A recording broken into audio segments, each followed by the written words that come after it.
स्वागत है आपका आरसी टीचिंग सेंटर में। चलिए आज का क्लास शुरू करते हैं। आज हम पढ़ेंगे जल संधियाँ के बारे में।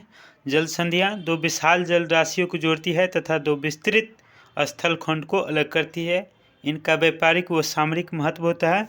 चलिए आज का क्लास शुरू करते हैं।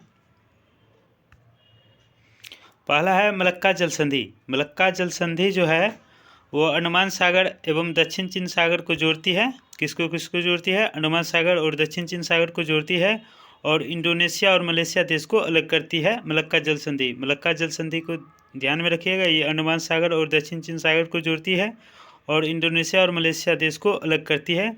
उसके बाद है पाक जल संधि। पाक जल संधि जो है वो मन्नार की खाड़ी और बंगाल की खाड़ी को जोड़ती है। मन्नार और बंगाल की खाड़ी को जोड़ती है पाक जल संधि, और ये भारत और श्रीलंका के मध्य अवस्थित है, या भारत और श्रीलंका को अलग करती है पाक जल संधि। पाक जल संधि ध्यान में रखिएगा, ये किसको किसको? भारत और श्रीलंका को अलग करती है और मन्नार की खाड़ी एवं बंगाल की खाड़ी को जोड़ती है। उसके बाद है सुंडा जल संधि।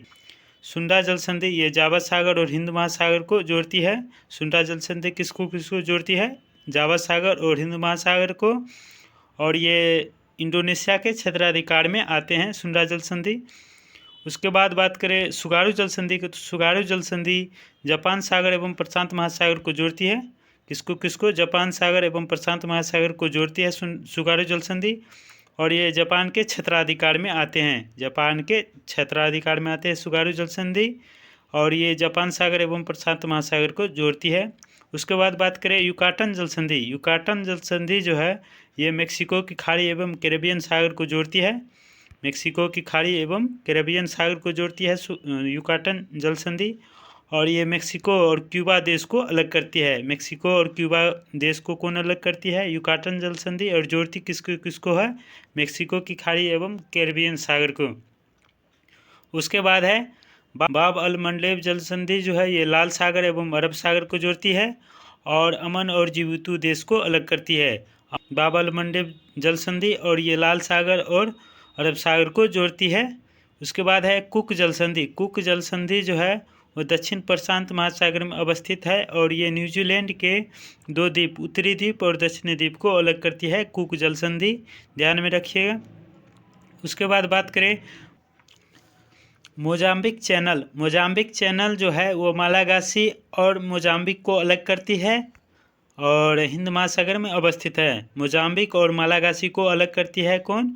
मोजाम्बिक चैनल, और ये हिंद महासागर में अवस्थित है। उसके बाद बात करें टोरस जल संधि की, तो टोरस जल संधि जो है वो अराफुरा सागर एवं पापुआ की खाड़ी को जोड़ती है।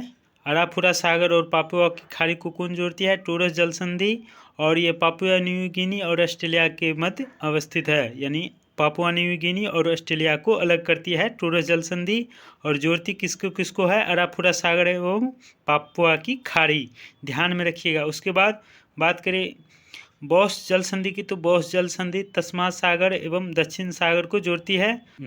तस्मान सागर एवं दक्षिण सागर को जोड़ती है बॉस जल संधि, और ये ऑस्ट्रेलिया के क्षेत्राधिकार में आते हैं। बॉस जल संधि जोड़ती किसको किसको है? तस्मान सागर एवं दक्षिण सागर को। उसके बाद बात करें बेरिंग जल संधि की, तो बेरिंग जल संधि चुक्सी सागर और बेरिंग सागर को जोड़ती है। बेरिंग जल संधि किसको किसको जोड़ती है?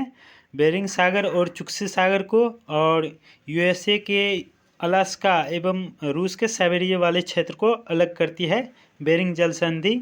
उसके बाद बात करें बास्पोरस जल संधि की, तो बास्पोरस जल संधि ये काला सागर एवं मरमरा सागर को जोड़ती है। काला सागर एवं मरमरा सागर को कौन जोड़ती है? बास्पोरस जल संधि, और अलग करती है तुर्की के इस्तांबुल शहर को। ठीक है, तुर्की के इस्तांबुल शहर को अलग करती है बास्पोरस जल संधि। जोड़ती किसको किसको है? काला सागर एवं मरमरा सागर को।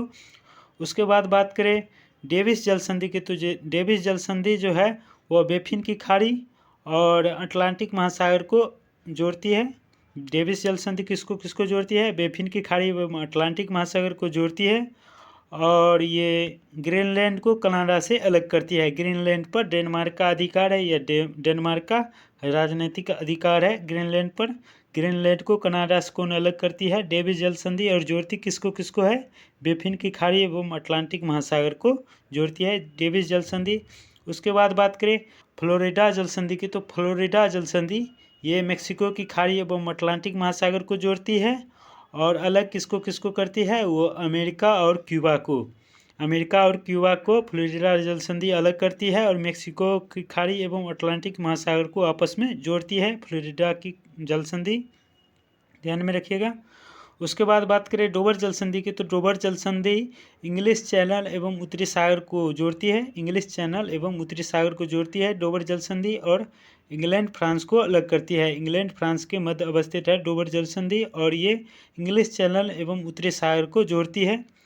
उसके बाद बात करें हडसन जल संधि, तो हडसन जल संधि ये हडसन की खाड़ी एवं अटलांटिक महासागर को आपस में जोड़ती है, हडसन की खाड़ी एवं अटलांटिक महासागर को आपस में जोड़ती है हडसन जल संधि। और ये कनाडा के क्षेत्राधिकार में अवस्थित है, हडसन जल संधि जो है वो कनाडा के क्षेत्राधिकार में अवस्थित है और ये हडसन की खाड़ी और अटलांटिक महासागर को आपस में जोड़ती है। उसके बाद बात करें जिब्राल्टर जल संधि की, तो जिब्राल्टर जल संधि भूमध्य सागर और अटलांटिक महासागर को आपस में जोड़ती है, भूमध्य सागर एवं अटलांटिक महासागर को जोड़ती है जिब्राल्टर जल संधि। और ये स्पेन और मोरक्को के बीच अवस्थित है, या स्पेन और मोरक्को को अलग करती है जिब्राल्टर जल संधि। उसके बाद बात करें कोरिया जल संधि की, तो कोरिया जल संधि जापान एवं पूर्वी चीन सागर को आपस में जोड़ती है, जापान सागर एवं पूर्वी चीन सागर को आपस में जोड़ती है कोरिया जल संधि। और अलग किसको किसको करती है? दक्षिण कोरिया और जापान को अलग करती है कोरिया जल संधि, उसके बाद बात करें मैगलन जल संधि की, तो मैगलन जल संधि प्रशांत एवं दक्षिण अटलांटिक महासागर को जोड़ती है आपस में,